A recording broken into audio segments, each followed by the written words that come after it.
Hello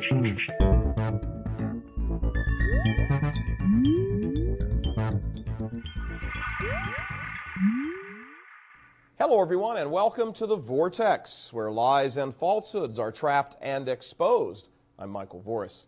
Have you heard? The economy's a mess. Hundreds of billions of dollars are needed to fix the mess. At least that's what the politicians are saying. Of course, these are the same politicians who set the table for the feast of greed. And now these folks can't figure out what to do. Where are they going to get all this money from? $700 billion, that's a lot of money. Even for Congress, that's a lot of money. And of course, pundits and journalists all over the country are spilling ink by the gallons, expounding on the crisis and impending doom and assigning blame. Curious that the one issue not talked about is why there isn't enough money in the federal treasury to bail out the banks. Here's why. 50 million people are missing from the economy. 50 million people, most of whom would be paying taxes and contributing to the gross domestic product, all of which would have increased the federal revenue. After decades of being killed, our lost generations are reaching from beyond the grave for their revenge. When you wipe out 50 million people, 1/6 of the population, how can you possibly sit around and wonder why your economy is in peril? 1 out of every 6 Americans is missing thanks to abortion. 1 out of every 6. The devastation being visited on our economy has only just begun. Whatever the final solution, it will be borne. It must be borne by the U.S. taxpayer. And thanks to abortion, there are far less of us taxpayers. So each of us must pay more. And there's a sort of justice in that, you know. The same Americans who are going to bear the tax burden of this mess are the same taxpayers who have abortions. 1 in 3 women between 18 and 45 have had at least one abortion. They're taxpayers. Roughly 1/2 of the country keeps voting in politicians who sustain and promote abortion. These voters are taxpayers. Tens of millions of Americans have turned a blind eye to the silent slaughter for years while preaching that the economy is the most important political issue.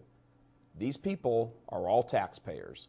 For 40 years, this country has been weaned on a false philosophy of radical self-independence and individualism, even to the point of killing or allowing the killing of the most defenseless among us. And now, with banks failing and an economy shattering and emergency meetings at the White House, we wonder what's going on. The economy is failing because it's based on a certain amount of growth year over year. That growth necessarily means a certain growth in the population. Without that growth, the economy contracts and fewer people are left holding the bag. Well, fellow bag holders, a couple of things come to mind. First, there's an old expression. God is forgiving, but nature isn't. This world runs by certain laws, natural laws, which exist in all spheres of our lives, moral, economic, physical, spiritual. Break these laws and pay the price. We've broken the laws, and now we're going to pay the price.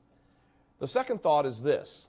As the Russians were advancing on the Nazis near the end of the war, the Germans diverted resources to the concentration camps and away from the military effort.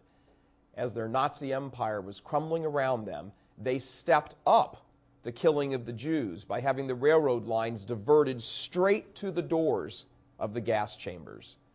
The point is, as ruin was setting in, they poured more resources into the very source of their moral rot.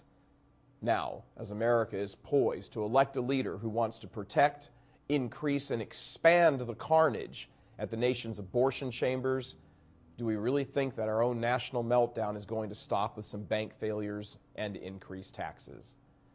Come November, remember Obama, soft on terrorists, but tough on fetuses.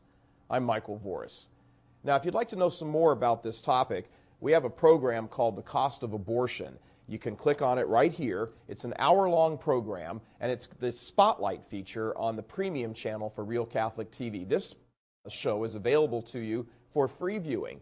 Take a look at it, discuss it, get in the forums, email it around to people. The cost of abortion in the United States is ruining this country.